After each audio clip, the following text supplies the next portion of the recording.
அகில இந்திய மக்கள் உரிமைகள் பாதுகாப்பு கழகத்தின் புதிய நிர்வாகிகள் நியமிக்கப்பட்டுள்ளனர்.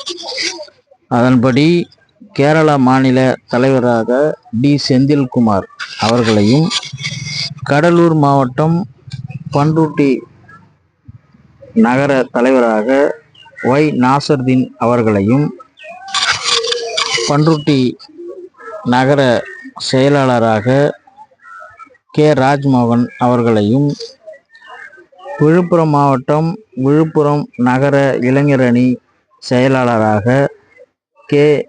தன்வீர் அகமது அவர்களையும், கடலூர் மாவட்டம் பண்ருட்டி நகர மாணவரணி செயலாளராக முகமது ஷரீப் அவர்களையும், கடலூர் மாவட்டம் அன்னாகிராமம் ஒன்றியம் சாத்திப்பட்டு கிளை தலைவராக ஆர்.